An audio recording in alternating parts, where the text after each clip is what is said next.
Coucou tout le monde, je suis très contente de vous retrouver aujourd'hui dans une nouvelle vidéo. Je sais pas si vous avez remarqué, mais il n'y a pas eu de vidéo sur la chaîne la semaine dernière, tout simplement parce que j'ai eu une grosse semaine et j'ai pas du tout trouvé le temps de filmer. Mais je suis bel et bien de retour avec un point lecture. Je vais vous parler de mes 4 dernières lectures qui sont dans l'ensemble de plutôt gros pavés. Tout d'abord, je vous parlerai d'Un papillon sous la neige de Daphné Kalotai. Puis je passerai à La bibliothèque des âmes de Ransom Riggs. J'enchaînerai avec Tu ne m'échapperas pas de Lisa Gardner. Et enfin, je terminerai en vous parlant d'Une braise sous la cendre de Sabaa Tahir. On commence tout de suite avec Un papillon sous la neige de Daphné Kalotai. C'est un livre qui fait partie de ma pile à lire d'hiver et j'ai enfin réussi à le lire. Alors, j'allais pas forcément vers ce livre à la base parce que j'aime pas trop la couverture, je trouve qu'elle fait très cucu. On dirait que c'est un roman à l'eau de rose alors que c'est pas du tout le cas, franchement on retrouve pas de ça dans le livre. De quoi ça nous parle concrètement? En fait, on rencontre le personnage de Nina qui a plus ou moins 80 ans. Elle habite à Boston et elle va mettre ses bijoux en vente aux enchères parce qu'elle a envie un peu de se libérer de son passé en quelque sorte. Et en fait, à partir de ce moment-là, on va replonger justement dans ce passé et savoir d'où est-ce qu'elle vient, Nina. En fait, elle a été danseuse au Bolchoï durant le régime de Staline. Donc on va apprendre les conditions de vie des artistes à cette époque en URSS, des conditions de vie qui, comme vous pouvez vous en douter, ne sont vraiment pas faciles, c'est pas le grand luxe, très loin de là. Et on va aussi apprendre ce que ça peut être le quotidien d'une danseuse au Bolchoï. Donc tout est fait de rigueur, et de concentration, il n'y a pas tellement de place pour la joie et le plaisir. On va aussi la suivre lorsqu'elle rencontre Victor, l'homme qu'elle finira par épouser, qui est un poète. Donc on a vraiment deux artistes qui vivent ensemble et donc on peut vraiment constater comment pouvait être la vie pour eux à cette époque-là. C'est un livre que j'ai trouvé assez intéressant parce que j'ai appris beaucoup de choses que je ne savais pas. Donc sur ce point-là, j'ai trouvé intéressant en fait au niveau historique. Après, ce qui m'a un petit peu gênée, c'est que j'ai trouvé le livre assez lent. Il n'y a pas 1500 péripéties à la minute. Il faut prendre le temps, il faut savourer, mais j'avoue que comme c'est un gros pavé, il fait vraiment plus de 550 pages, eh ben il y a des moments où j'aurais voulu que on coupe un peu plus court, parce que je pense que ça apporte une certaine lourdeur au récit qui est vraiment intéressant et vraiment riche.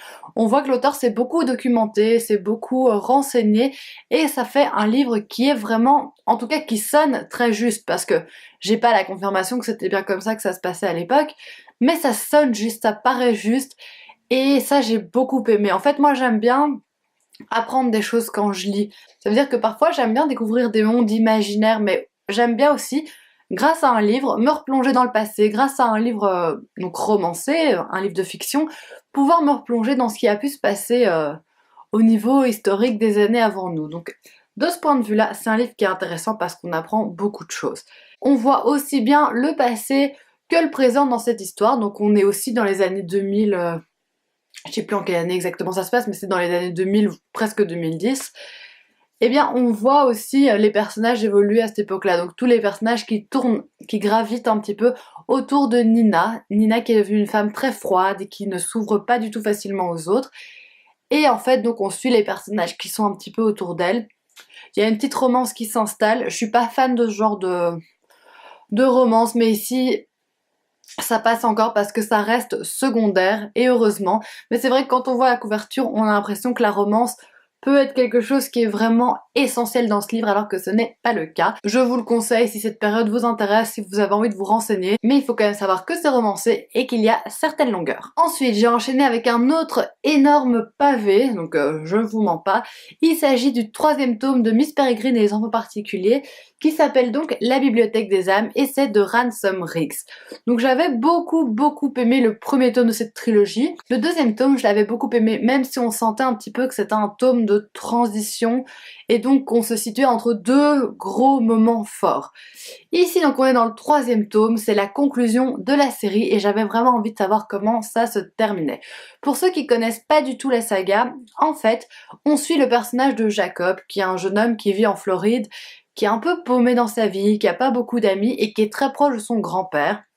Et depuis qu'il est petit, son grand-père a pris l'habitude de lui montrer des photographies avec des enfants qui ont quelques particularités, par exemple des enfants qui volent, des enfants qui ont 2 têtes, enfin toutes des choses complètement improbables, et Jacob s'est toujours dit que ces photos étaient truquées. Et en fait, son grand-père va mourir et à partir de là, il va plonger dans ce qu'a pu être le passé de son grand-père, qui est une part totalement inconnue de lui-même et également de son père. Donc c'est très intéressant parce qu'on plonge dans un autre monde. Donc on est tout le temps entre notre monde à nous et un monde qui est fictif, un monde qui est imaginaire. Ici, c'est donc la conclusion de la saga, comme je vous le disais.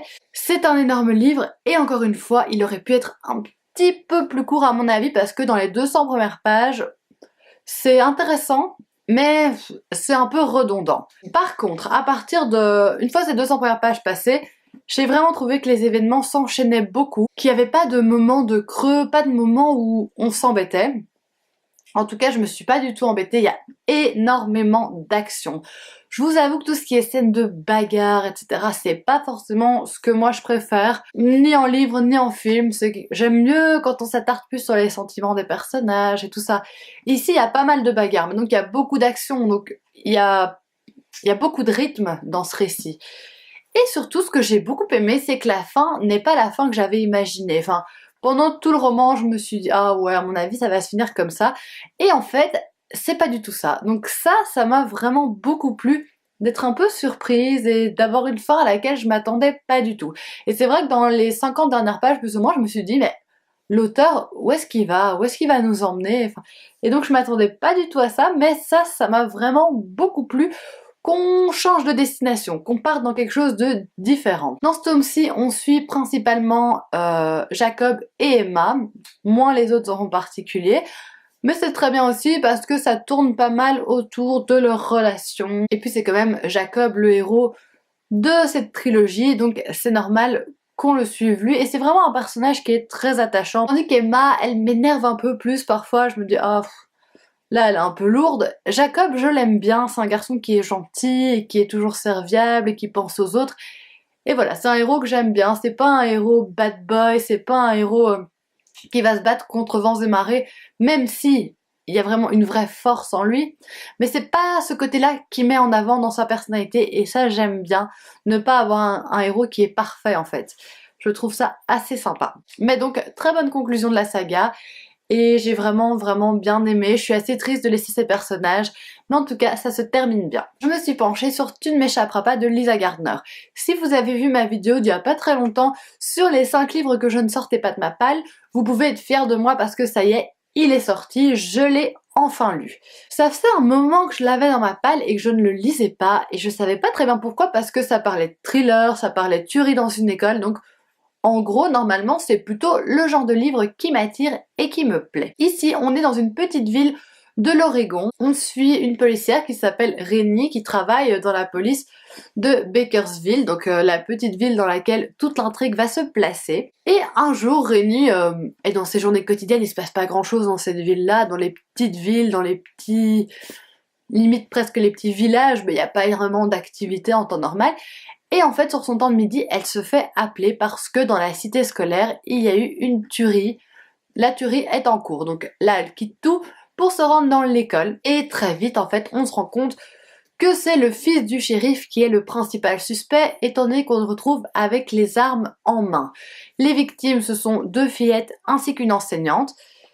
Et à partir de là, Rennie va un peu essayer de comprendre ce qui a pu arriver. Est-ce que c'est vraiment Danny, le fils du shérif, qui a commis ces meurtres? Est-ce que c'est quelqu'un d'autre? Est-ce que c'est 2 personnes? Elle va essayer d'un peu tisser des liens entre toutes ces différentes hypothèses. Pour ça, elle va être aidée de 2 policiers, un policier qui est spécialisé dans le département judiciaire et un policier du FBI qui lui est spécialisé dans les tueries dans les écoles. Alors, en fait, moi je pensais que ça allait être un livre qui parlait de tueries dans des lycées, donc avec des élèves plus âgés qui ont 16-17 ans, comme c'est classique. Ici, c'est des élèves qui ont maximum 13 ou 14 ans. Donc celui qui est suspecté, il a 12 ans. Ça rend l'histoire autrement plus choquante, et surtout ça rend l'hypothèse de il a fait ça tout seul, à froid, assez réfléchi, plus hésitante. Ça, la première chose qui m'a choquée, c'est que ça concerne des élèves qui soient aussi jeunes. Les 2 petites filles qui sont tuées, je pense qu'elles ont toutes les 2 8 ans. Donc ça rend le récit extrêmement choquant. Je trouve l'idée de départ très bonne. Moi, c'est un sujet qui m'intéresse, je pense que c'est un sujet qui peut intéresser beaucoup de gens. Il y a également pas mal de retours vers le passé des personnages, en particulier vers le passé de Rennie, qui a eu une enfance qui était pas rose, qui était pas facile, et donc on apprend pas mal de choses sur son passé. J'ai beaucoup aimé ces passages-là, j'ai beaucoup aimé essayer de voir ce qui a pu se passer avant le moment où on est, et au début je me disais oui c'est un peu sans lien, mais au final pas du tout, tout a un lien, tout se tient très bien, donc ça j'ai beaucoup aimé. Je trouve que vers le milieu du roman on commence un petit peu à stagner, c'est-à-dire que on parle souvent des mêmes choses, on a souvent les mêmes hypothèses, du coup ça tourne un peu en rond j'ai trouvé vers le milieu. Ce qui m'a principalement dérangé dans ce roman-ci, il s'agit d'une romance entre Rennie et quelqu'un, je vous laisserai deviner qui. Alors là, j'ai levé les yeux au ciel, je ne sais pas combien de fois.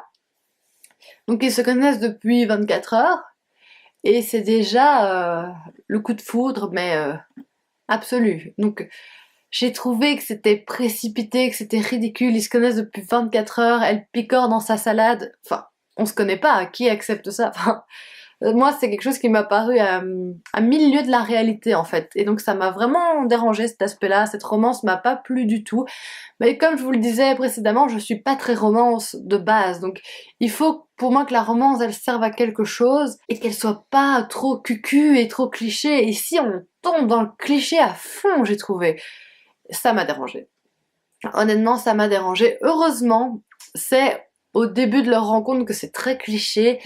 Après, ça se calme un peu avec le temps, et même la fin m'a surprise parce que la fin n'est pas cliché. Voilà, c'est le début, je me suis dit, allez, vous venez de vous rencontrer, ça se passe comme ça, j'ai trouvé ça pas tellement crédible en fait.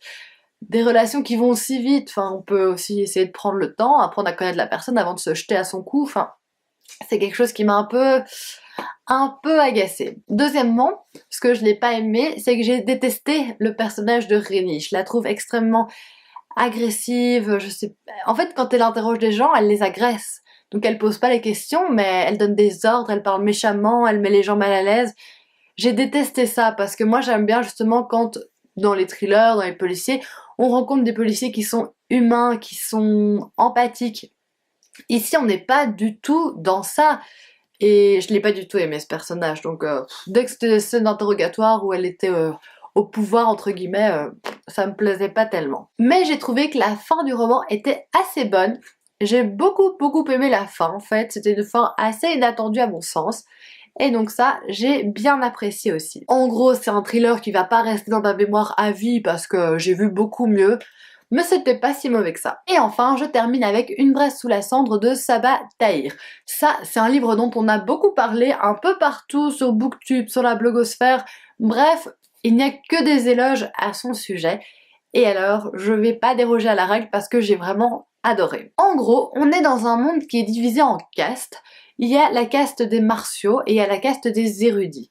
Et en fait, depuis des siècles, les martiaux ont vraiment pris le pouvoir sur les érudits et donc ils les dominent totalement. On va suivre dans ce livre deux personnages qui sont Laïa, une érudite, et Elias, un martial qui est en passe de devenir un masque. Donc comment vous expliquer, en gros c'est un grade dans l'armée on va dire, et c'est un grade extrêmement élevé. C'est beaucoup plus complexe que ça, mais ça va être trop long à expliquer, donc on va pas rentrer trop dans les détails. Si vous voulez plus de détails, il suffit de lire ce bouquin. Mais donc on suit le personnage d'Elias et le personnage de Laïa. Laïa, l'histoire commence assez mal pour elle parce qu'en fait il y a un raid de martiaux, ses grands-parents sont tués, son frère est fait prisonnier parce qu'on l'accuse d'actes de résistance et elle parvient à s'enfuir. Là-dessus, elle rencontre la résistance et en gros, pour libérer son frère, elle doit devenir esclave à Blackcliff, donc l'école des martiaux. De son côté, Elias, il est élève à Blackcliff, lui,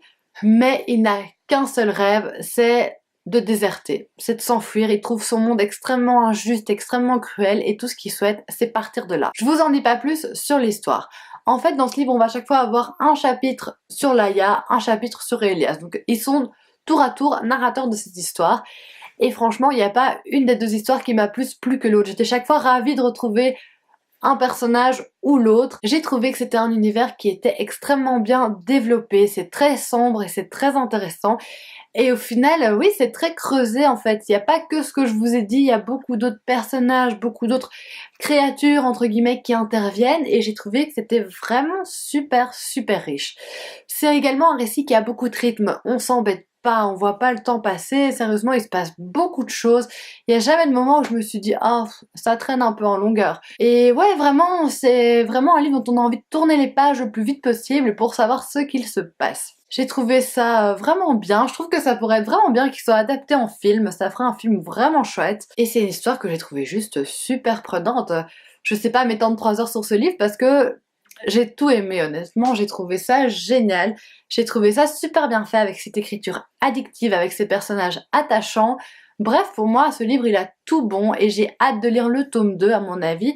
Ça tardera plus trop. Et c'est tout pour cette vidéo. J'espère vraiment qu'elle vous aura plu. Dites-moi dans les commentaires si vous avez lu l'un des 4 livres que j'ai présentés, ce que vous en avez pensé.